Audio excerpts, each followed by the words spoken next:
spun unele religii. Deci oricum prin părți extremități. Deci asta iese și de intrat pe unde intră spiritul în noi? Deci asta nu știm, este un mister total cu nașterea noastră, cum se întâmplă ca din nimic și de nicăieri și din păcat să apărem. Există tot că, mă rog, nu cred, ciudățenia este că oamenii sunt din ce în ce mai mulți. Când am născut erau 4 miliarde, acum sunt 8 miliarde. Da. Deci nu suntem aceleași suflete, pentru că în budism, de exemplu, există așa zisa circulație între vieți, adică ți-ai sfârșit o viață, te muți într-o altă viață și după 7 vieți ajungi la nirvana și de-abia pe urmă ești primit într-o împărăție a cerurilor. Dar dacă atât de mulți au ajuns la împărăția celor, de unde s-au inventat alți oameni? De ce suntem noi mai mulți decât am fost înainte? Teoretic ar trebui să fim mai puțini. Și care este rolul nostru? De asta religiile mesopotamiene cu Anunnaki care reușesc să dea un sens vieții noastre, că ne-au lăsat aici să adunăm aur pentru ei. Am discutat la emisiunea trecută și ne-am referit inclusiv la Coiful Dacic, pentru că aș vrea să punem filmul cu Coiful Dacic. Să puneți ilustrația cu Coiful Dacic. Între timp ne-au dat olandezii banii de asigurare.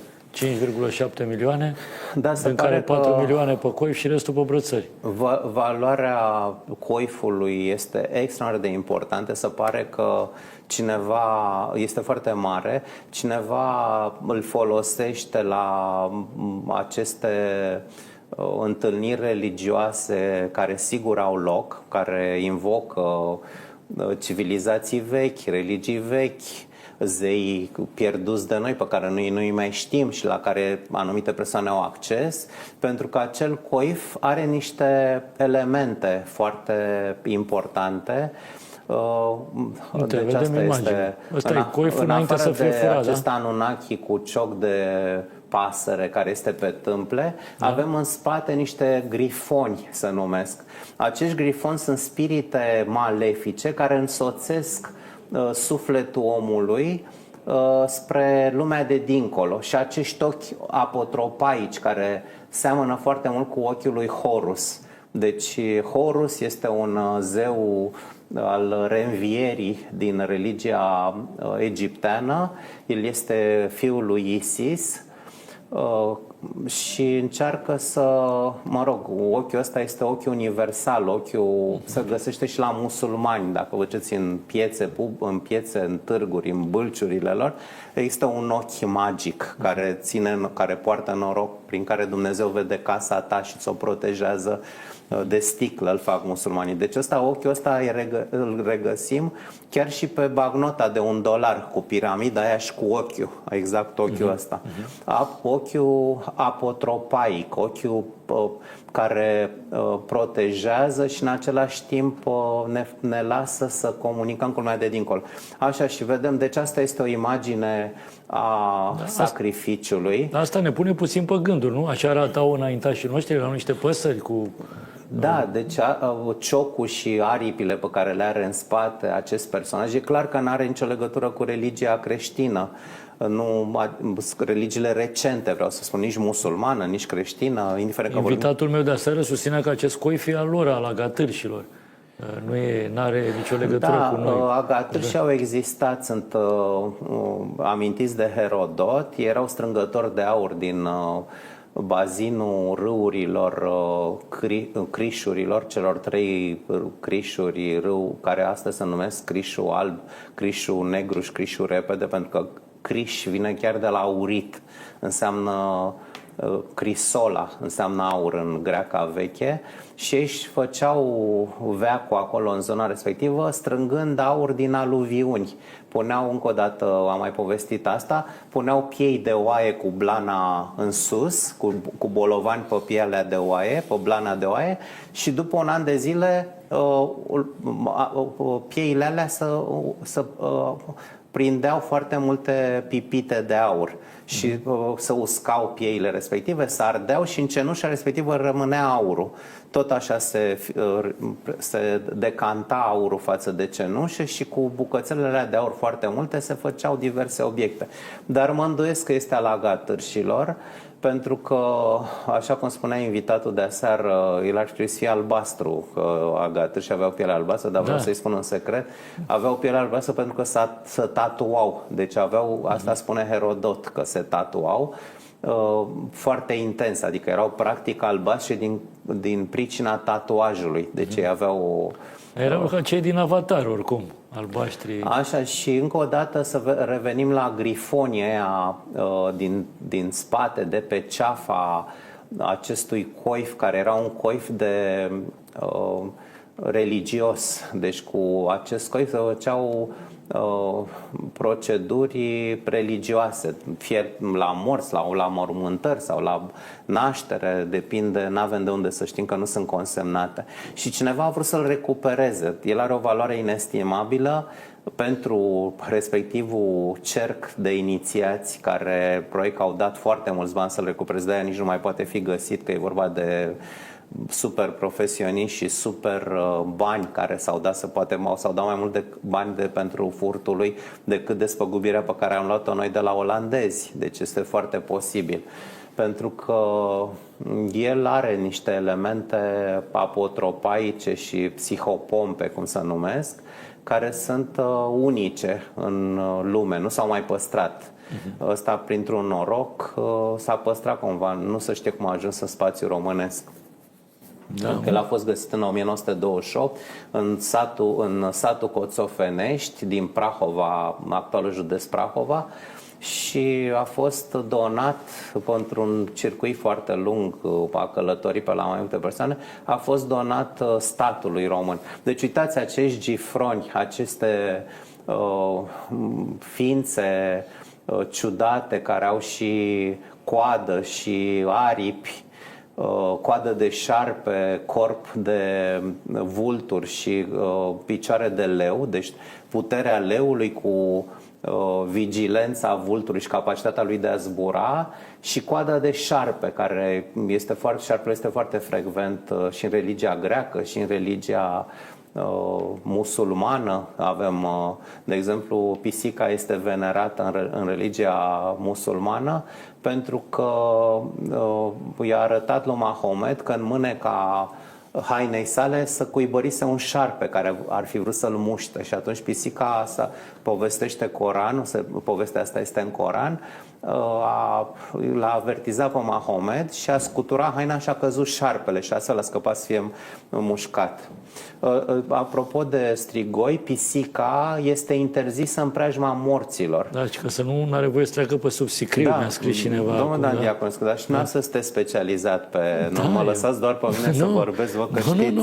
Știu foarte multe, m-am pregătit mult pentru emisiunea asta. Eu, înainte de fiecare emisiune cu Ștefan Jicol, citesc volume multe, citesc tomuri ca să mă ridic cât de cât la înălțime.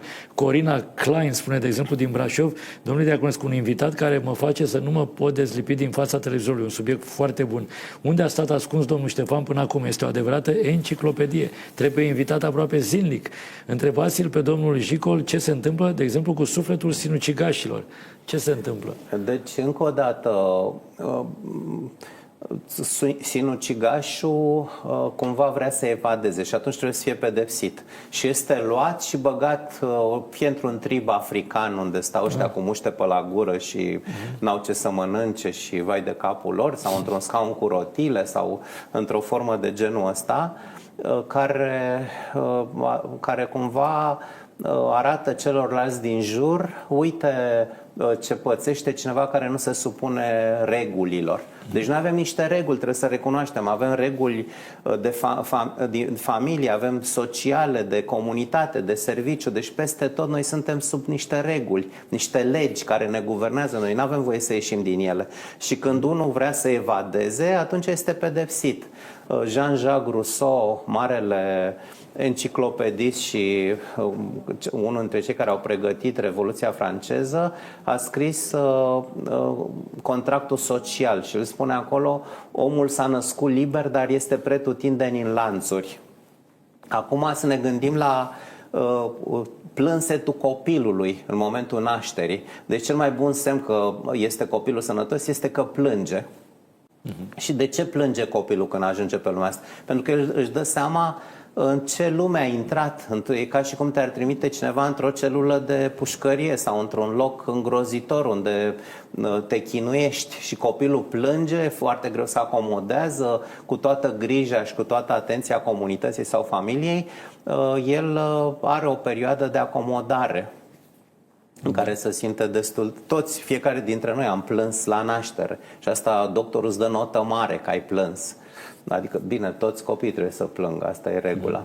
Despre case bântuite, Roxana Avram, colega noastră de la OTV, care între timp a devenit campioană mondială dublă la Skanderberg, acum câteva zile, zice, noi la OTV am dat 7 ore de filmări cu o casă bântuită din Iași, când am găsit acolo o seminte și se închidea ușa în spatele nostru, au zburat sacoșele pe acolo, avem totul filmat și chiar acolo au fost 4 crime confirmate de Institutul Medico-Legal după o semintele respective. Deci, fenomenul ăsta al caselor bântuite e real, văd. Că e dovedit și ăsta științific. Ele sunt foarte frecvente. În vremea comuniștilor, în vremea regimului comunist, care a funcționat între 1947 și 1989, orice fenomen ciudat care ieșea din regulile normalității era preluat de securitate. Și le era interzis oamenilor să vorbească, să asiste la o dezgropare, la o anchetă, deci totul era secretizat. De ce? Pentru că fenomene de genul ăsta pot tulbura atât de mult societatea încât pierzi controlul asupra ei. Ori ei ar fi vrut să aibă ei singurul control asupra societății. Deci asta este o dovadă că din moment ce dacă ar fi fost chestiuni insignifiante, fără importanță, securitatea nu s-ar mai fi ocupat de așa ceva. Dar asta era o chestiune foarte importantă, de prioritate zero. Și cine a stat în satul românesc și a auzit de diverse fenomene, știe că venea securitatea care ancheta chestiunile astea, ce s-a întâmplat. Da. Deci securitatea statului s-a ocupat de liniștea publică și încerca să limiteze, vă rog să nu vorbiți, chiar dacă era unul care povestea, te rog să nu vorbești, dacă vorbea totuși îl înhățau și îl duceau undeva să-l chinuiască, să se potolească. Înțeleg că aveau un departament special, securitatea, da, sau avea un poliția. departament special care se ocupa de fenomene paranormale, dar toate statele lumii au așa ceva. Acum să ne gândim la această hipnoză prin telepatie de care v-am spus că există. Deci există niște persoane, niște yoghini, niște șamani, niște guru, nu știu cum să le spun, care se pot concentra la mii de kilometri distanță, pot intra în capul tău și te pot face să execuți anumite lucruri. Cum a fost acest criminal al lui Charles Kirk, care cumva el este năuc, nu știe ce s-a întâmplat cu el, cum a ajuns acolo, cine l-a trimis, adică este o enigmă totală pentru el. Și teoria dumneavoastră științifică e că el a fost teleghidat prin hipnoză. Așa s-a întâmplat și cu Oswald la Kennedy, așa s-a întâmplat și cu turcul ăsta care a atentat la viața papei Ali Aga, Papa Ioan Paul al II-lea în 1981. Care tot așa nu știa cum a ajuns acolo. Nimeni n-a putut să explice fenomenul. Deci pur și 11 septembrie, la fel cum piloții, e clar că n-au fost teroriști, asta a fost o invenție ca să explice, să liniștească lucrurile, pentru că explicația oficială la 11 septembrie a fost că în niște mașini abandonate pe aeroport s-au găsit niște manuale de condus avioanele. Eu nu știu dacă unuia care n-a condus o mașină îi dai un manual, ar putea să conducă mașina prima oară autoturism, nu mai vorbesc de avion. Și să nimerești un bloc, înțeleg de la piloți, că e greu să cobori de la 11.000 de metri la 120 de metri și să nu treci nici pe lângă el, nici stânga-dreapta, nici înainte, că putea să intre cu botul mai înainte de el sau după. Deci a fost o precizie extraordinară. Chestiune pe care doar sub hipnoză o poți atinge, pentru că sunt cunoscute cazurile de somnambulism sau de hipnoză, când poți să reciți din Goethe, deși n-ai vorbit niciodată limba germană, sau poți să mergi pe sfoară, pe sârmă, tu mergând niciodată nici măcar bine pe scări sau în drept, pe un loc drept.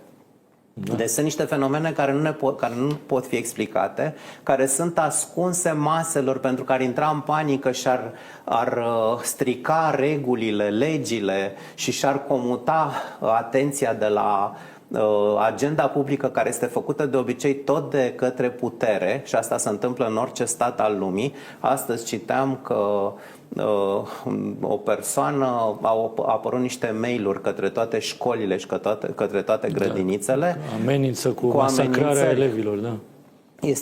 Tocmai ce s-au făcut niște sondaje că România se află la cel mai slab nivel de încredere în conducerea țării. Deci la undeva la 74% dintre români. Un sondaj Avangard spune că 74% dintre români consideră că România merge într-o direcție greșită, spre deosebire de iunie, de exemplu, unde erau doar 56%. Deci deja am crescut cu 18% în 3 luni de zile, ceva extraordinar. Și atunci vii cu evenimente de genul ăsta ca să schimbe agenda publică, pentru că lumea intră în panică. Eu am o fină care are fetița la grădiniță și spune că după ce s-au dat anunțurile astea, părinții au venit să-și ia copiii de la grădiniță, să-i ducă acasă, pentru că s-au temut, există o teamă. Chiar dacă nu există niciun... Până la urmă a fost mail-ul unui nebun, părea mail-ul unui nebun care nu știu ce vrea să facă. Și vremea lui Ceaușescu este un caz foarte mediatizat și care a făcut obiectul studiului meu, pentru că lumea stătea la cozi, nu se găsea mâncare, totul era cartelat în ultimii ani al lui Ceaușescu și stând la cozi începeau să bârfească, să vorbească, să critique regimul și cumva acele cozi la mâncare care se făceau invariabil la toate măcelăriile, la toate alimentarele, la toate aprozarurile. Deci peste tot erau cozi și asta cumva îi și aduna pe oameni, în loc să se uite la televizor și la radio, la propaganda pe care regimul o trimitea, ei stăteau acolo și își făceau propriile lor păreri, propriile planuri de a-l îndepărta pe Ceaușescu, de a-l ucide. Sunt mulți oameni care au recunoscut că au vrut să-l omoare pe Ceaușescu. Și atunci securitatea statului, care era un braț extraordinar de bun al puterii, a inventat mitul sectei care fură copii. Deci atenție la similitudinile astea, pentru că sunt foarte bine făcute. Deci au anunțat din coadă în coadă că există o sectă cu o mașină care ia copilul și îl duc și îi extrag sângele și lumea nu se mai ducea, nu mai ieșea nici în casă, nici măcar adulții, nu mai vorbesc de copii. Deci copilul, dacă înainte îl trimiteai singur să stea la coadă, ia plasa asta, mamă, și du-te la coadă la lapte, că în vremea Ceaușescu nu era un pericol, cumva era un stat polițienesc și era destul de rigid sistem, adică nu era teamă că te răpește cineva, că ți se întâmplă ceva. Nici în cazul puneai banii în sticla de lapte și îl lăsai acolo, da.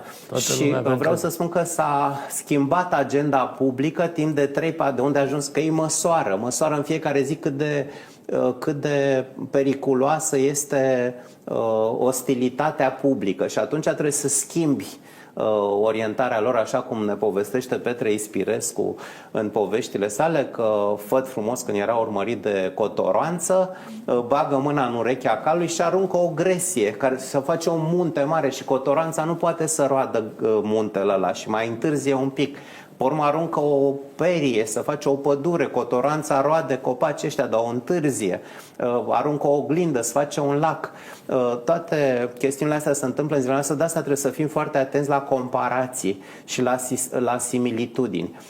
Tot așa, tot în vremea lui Ceaușescu, ca să vedeți ce poate să facă un sistem de ăsta de securitate, pentru că lumea strângea banii la saltea, că n-avea ce să cumpere, deci totul era... Nu era nimic în magazine decât lucruri foarte vechi, pentru că totul trimiteam la export în anii 80.